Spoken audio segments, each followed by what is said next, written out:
Flying flowers, living life in separate stages, butterflies and moths have captured our imagination. They inspire art and populate world literature, from the caterpillar of Alice in Wonderland to the winged flower fairies of 19th century illustrators. But butterflies and many moths are far more than a pretty pair of wings. What may dazzle the human eye is actually their way of communicating with the world around them. Whether their colors are designed to attract a mate, alarm a predator, or perform a disappearing act, butterflies and moths look the way they do for a very good reason: survival. At every stage of their four-step life cycle, from egg to caterpillar to pupa to adult, they are equipped with a spectrum of strategies that make them beguiling survivors. Butterflies and moths are masters of display and deception.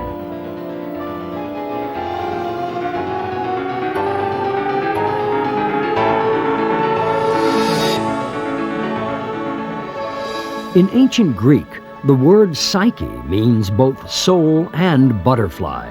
The Greeks believed that the human soul transformed into a butterfly while searching for its next reincarnation. Even today, as a symbol of the soul taking flight, butterflies are sometimes carved on tombstones. Butterflies and moths belong to one of the largest groups of insects. Their family name, Lepidoptera, comes from the Greek word lepis, meaning scale, and pteron, meaning wing. Unique among insects, their wings and bodies are covered with tiny scales. Magnified 100 times, these are much like shingles on a multicolored roof. It is these scales which add up to such spectacular mosaics of color and motion. Like a bird's feathers, the scales trap the air, empowering the butterfly with flight. Like all insects, butterflies and moths have a simple body made up of a head, a thorax, and an abdomen. Remarkable for their range of color, they also vary greatly in size, from a butterfly with a wingspan the size of a thumbnail to the giant atlas moth, as big as a dinner plate. The evolutionary curtain first opened on the moths during the age of the dinosaurs. The oldest fossilized moth is 180 million years old.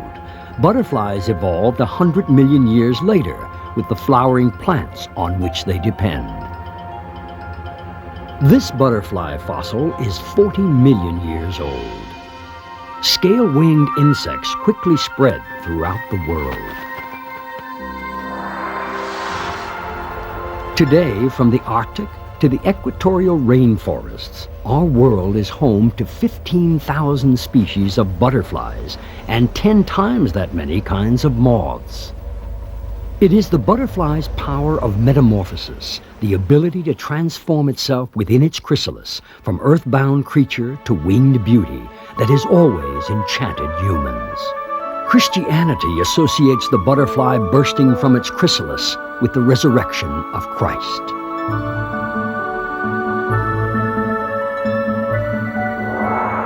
Ancient Egyptians believed their gods were endowed with metamorphosis, escaping death by changing from one form to another. Within this egg, smaller than a grain of rice, a new butterfly forms. The ribbed shell contains the genetic blueprint for a majestic hero able to fly halfway around the world, the monarch. Butterflies and moths lay their eggs in ways to guarantee the greatest chance of survival. Some seek safety in numbers by laying in large batches.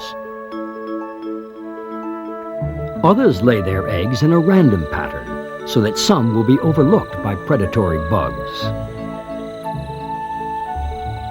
Although eggs may vary in shape and structure, all have a shell tough enough to protect against parasites, yet at the same time allowing them to breathe and retain water.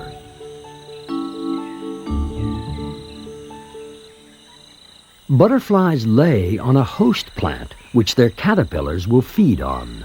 A heliconid first inspects the plant for other eggs. A crowded plant means less food for her offspring. But the passion vine has developed its own deterrent. To discourage butterflies from laying, it produces false eggs, yellow spots mimicking heliconid eggs.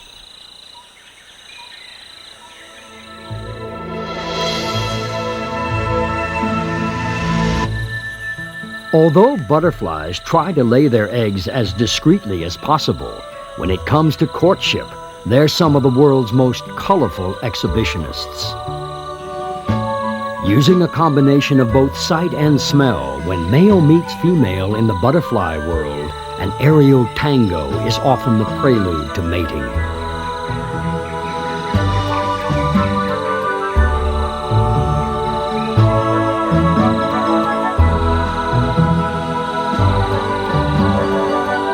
Some males will even mate with the female as she emerges from her chrysalis.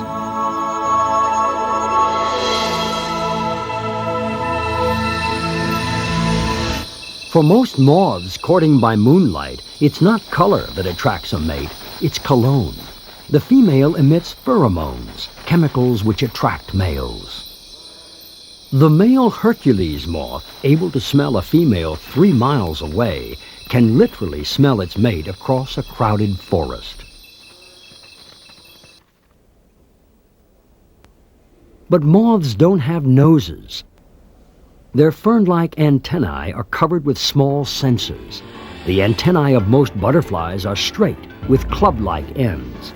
Antenna shape is one of the ways you can tell the difference between a moth and a butterfly. Most butterflies fly during the day. Most moths fly at night.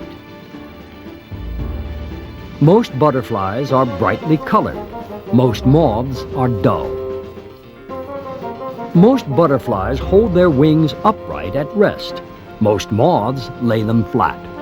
But there are exceptions. There are brightly colored day-flying moths, dull butterflies. Truth is, there's not one single characteristic that separates butterflies from moths. Our monarch egg is now ready to hatch, 6 days after being laid. With sharp mouth parts, the baby monarch caterpillar cuts its way out of the shell.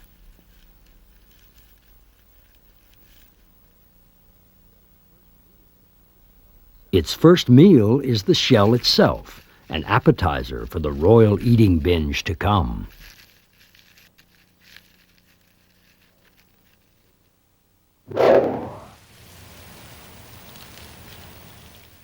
Given their voracious appetites, caterpillars are not exactly popular with gardeners and farmers. An army of caterpillars on the march and in a feeding frenzy can destroy crops and cause famine.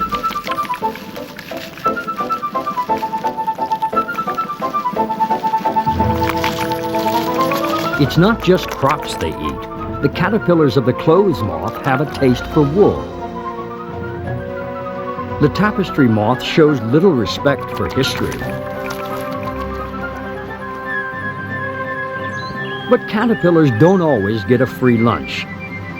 Being low on the food chain means lots of creatures are ready to munch on them.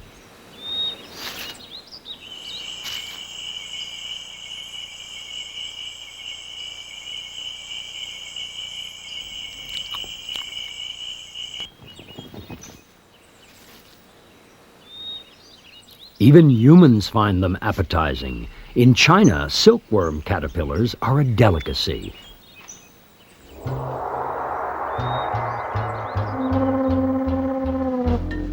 Bogong moths and witchetty grubs are eaten by Australian Aborigines. They're both nutritious and low in cholesterol.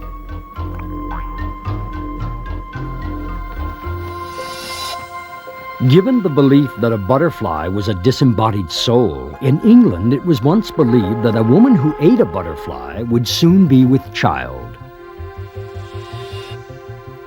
Without a doubt, everyone has had butterflies in their stomach.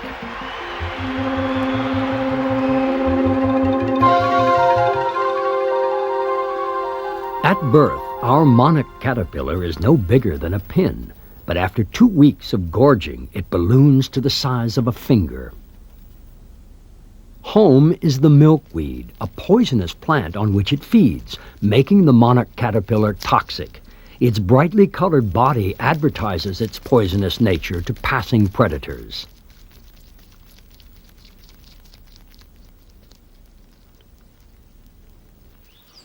A caterpillar's favorite diet is a vertical salad bar, where it eats about 1 leaf a day. If that seems unimpressive, for a man to match a caterpillar's voracious appetite, he would have to eat a 40-pound salad daily.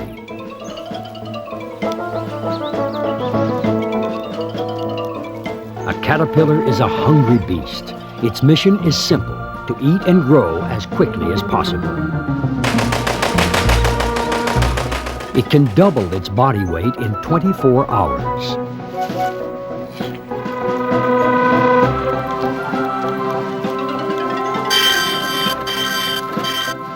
To eat like a caterpillar, a person would have to eat another mountain of salad.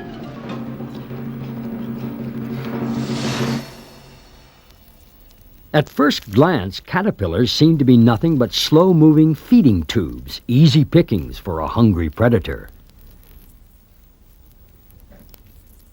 Because of their vulnerability, they've evolved a variety of clever defenses.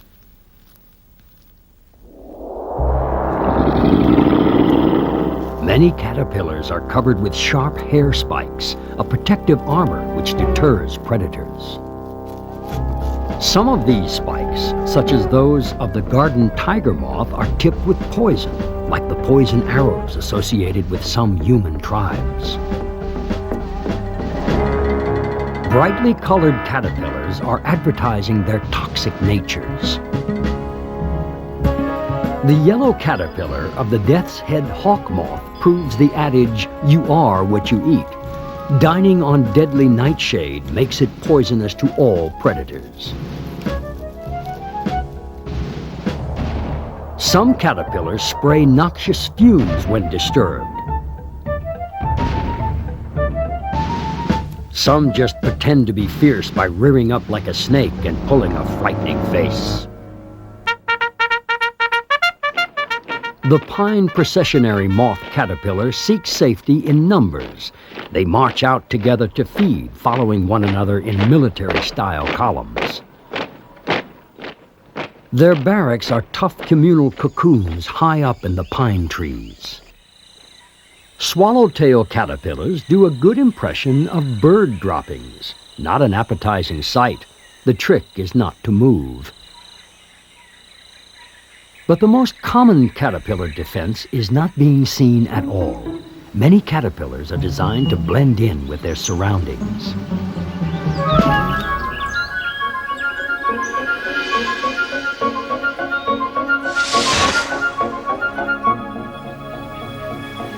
The caterpillar of the large blue gets ants to protect it by pretending to be an ant larva.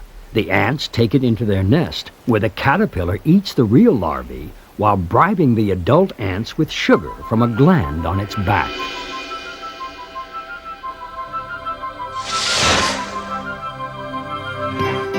Perhaps the best caterpillar trick is that of the Central American moth, which burrows into bean-like seeds. When exposed to the sun, the caterpillar jumps to get out of the heat. The result is what's commonly known as a Mexican jumping bean.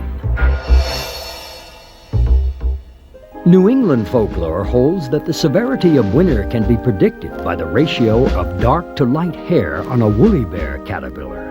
The darker the coat, the harder the winter. Like all caterpillars, the monarch must shed its skin to grow. They molt about 4 times, discarding their old skin for the more elastic, larger skin underneath.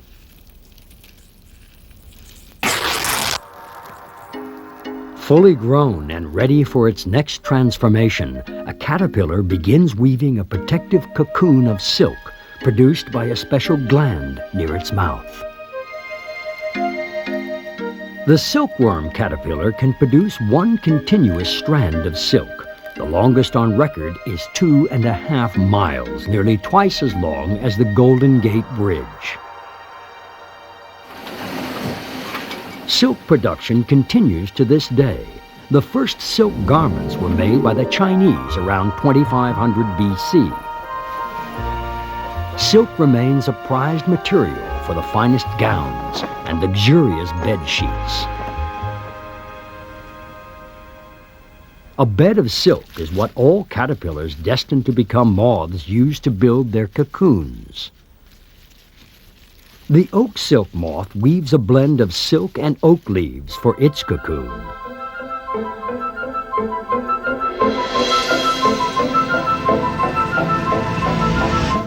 The bagworm caterpillar prefers to recycle the wool from sweaters and weave itself a caterpillar sleeping bag, which doubles as a camouflage suit during the pupal stage.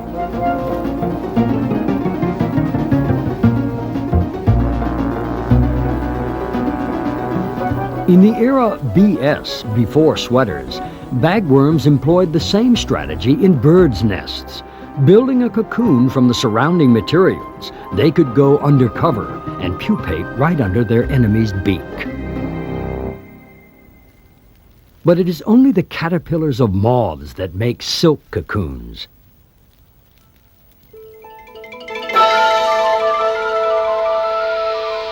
Caterpillars destined to become butterflies grow a hard shell called a chrysalis.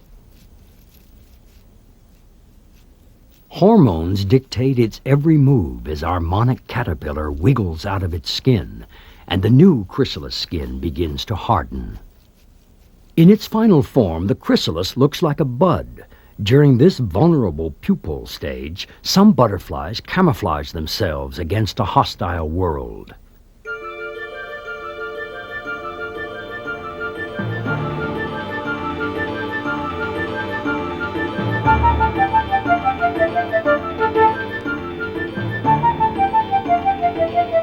The Great Mormon even has a choice of chrysalis colors, brown or green, depending on the color of the surrounding leaves.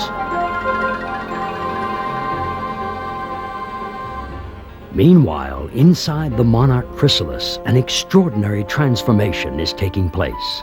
Metamorphosis is nearly complete. The pupal shell has become translucent, and the wings of the butterfly are just visible. All caterpillars contain a genetic program to change them from feeding tube to winged beauty. Depending on the species, this can take from a few days to months.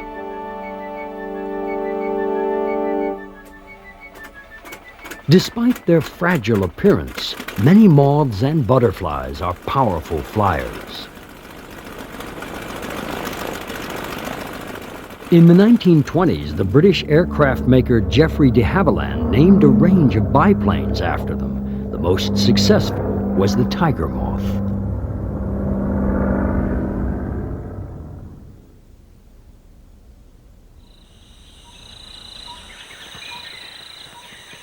Different butterflies have different flying techniques, from the lazy beat of the tropical blue morpho, which almost glides through the rainforest, to the busy flitter of the heliconia butterflies. Poisonous butterflies fly more slowly. They have little to fear from predators. Some species of hawk moth beat their wings so fast they can hover like hummingbirds while feeding.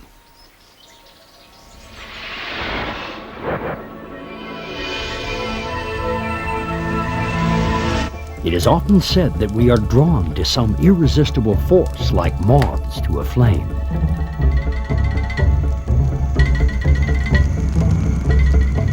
But why are night-flying moths so helplessly drawn towards the light? Scientists are still unsure. Some believe it has to do with their confusing the light for the moon, which is believed to be their navigational beacon. True or false, it is often their downfall.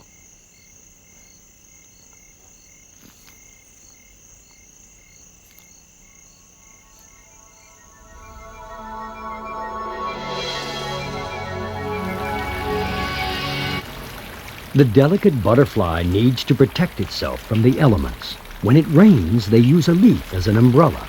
During the cooler nights, they roost in the foliage. Many butterflies hibernate during the winter. The small tortoiseshell and the peacock, common European butterflies, hibernate in houses or outbuildings.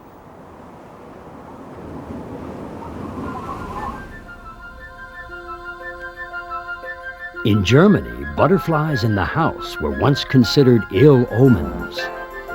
On St. Peter's Day, February 22nd, children would knock on the houses with hammers and recite rhymes to drive the butterflies out. If they failed, misfortune would surely follow, such as outbreaks of cattle disease.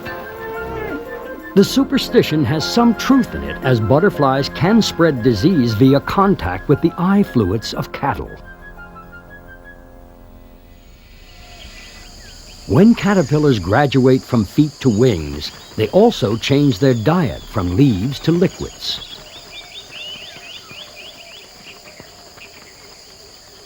Most butterflies drink nectar from flowers by using their long, tongue-like proboscis. Some feed on fruit.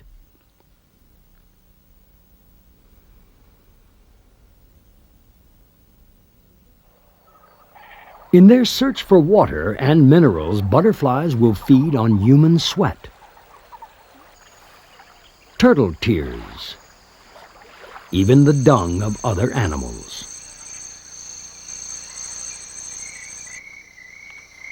However, some moths don't eat at all. They don't even have mouth parts. As caterpillars, they store up all the energy they'll ever need.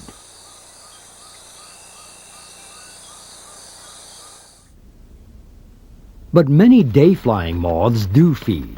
The Darwin's hawk moth holds the record for the longest proboscis. It stretches the length of a drinking straw. Feeding on honey, the death's head hawk moth uses its proboscis to pierce the wax walls of a beehive. Its sinister name comes from the skull-like markings on its back.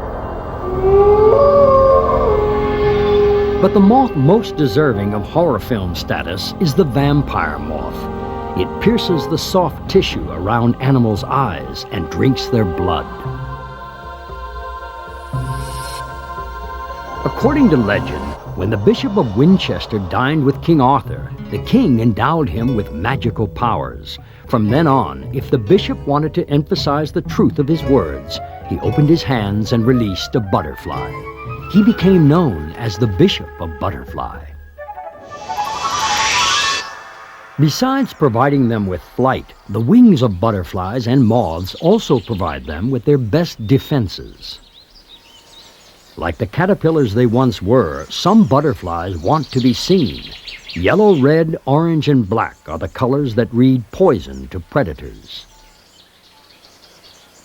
To fool predators, some non-poisonous butterflies have adapted the colors of poisonous ones. The monarch butterfly was named in honor of King William, the Prince of Orange. The viceroy got its name meaning in place of the king because it pretended to be a monarch. Mimicking other undesirable species, some butterflies and moths have developed the striped bodies of bees and wasps.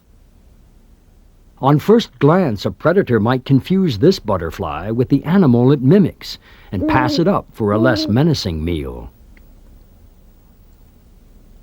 Eye spots serve a dual purpose. When a bird attacks, it often goes for the eyes first, so eye spots help divert the bird's attack. A butterfly can afford to lose part of its wing, but losing its head is not an option.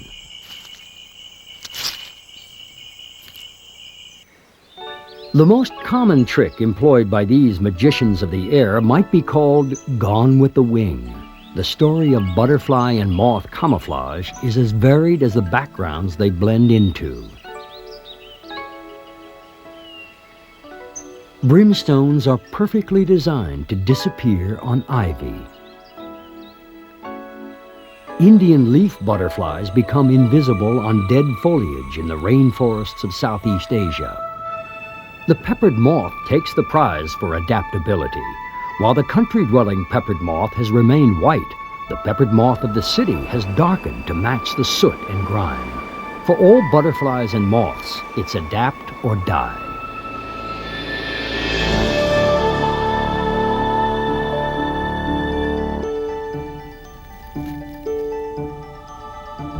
After an 18-day pupation, the moment finally comes. Our monarch butterfly emerges from its chrysalis and completes its journey to adulthood. Hanging upside down, it uses gravity to help push blood through the veins in the wings, forcing them to expand and dry. As the wings open, so does the most extraordinary chapter of its life.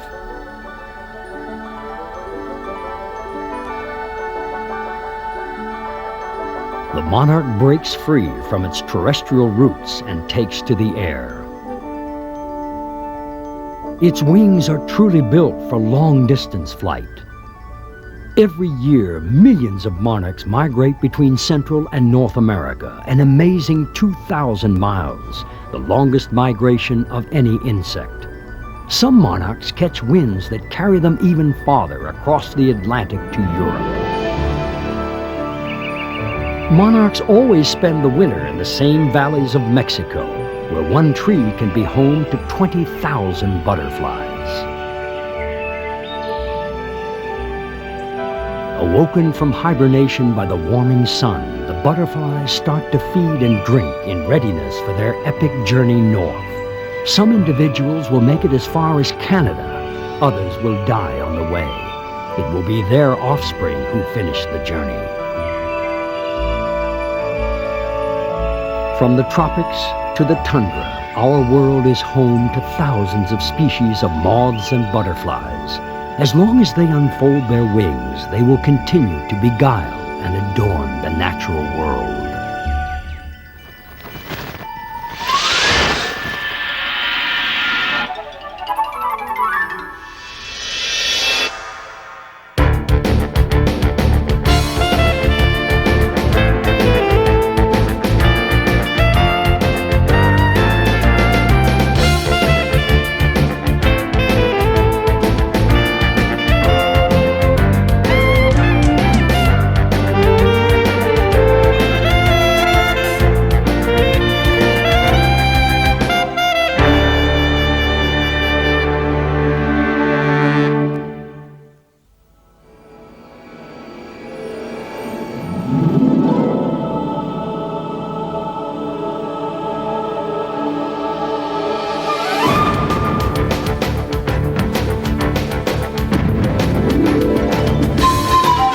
Eyewitness Museum.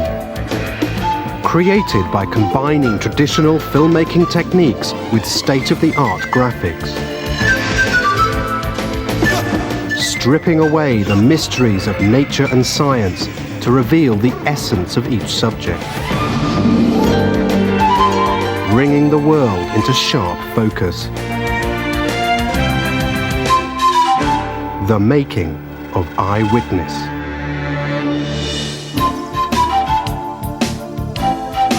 The distinct style of the Eyewitness books is the basis for each of the programs. Each half-hour episode is based on a book title. The Eyewitness book's visual style gives the program makers a starting point and a challenge. The challenge of transferring clarity and super-realism into moving images and sound. Now let's take a look behind the scenes at the making of Butterfly and Moth. Eyewitness is based on a best-selling series of books, the Eyewitness Guides, renowned for their graphic innovation and super clarity. Our filmmakers were inspired to continue this tradition with intense close-ups, capturing the wonders of nature. But escaping the world of print, the Eyewitness Museum is never silent. It's alive with music. For Eyewitness, the composer created the entire soundtrack on his computer. All the sounds are stored on hard disk. Once the notes are entered through the keyboard, the composer can choose any instrument he likes to play them back.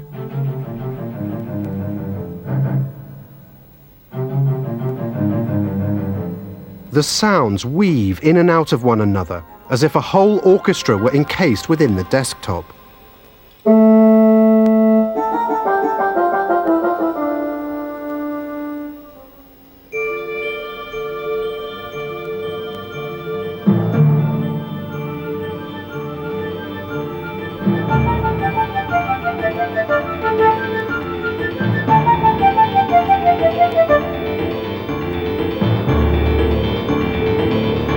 Once the musician is happy with the composition, it's off to the dubbing theatre, where the music, voiceover, sound effects and pictures are finally brought together.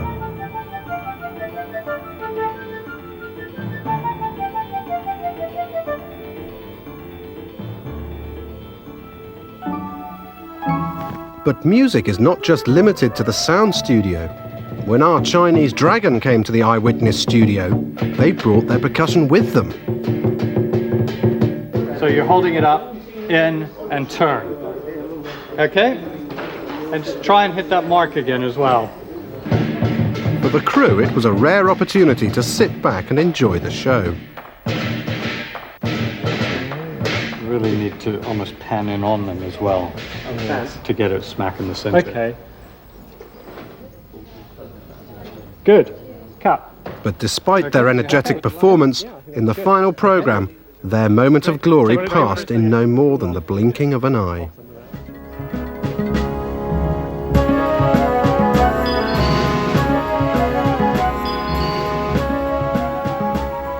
Behind the graceful dance of an invisible lady lies a less dignified truth. To concentrate on the silk dress, everything had to be blue, including the dancer. Action is your It's not easy to get things right when your head is wrapped in blue cloth. When slowed down in post-production, the final effect is magical.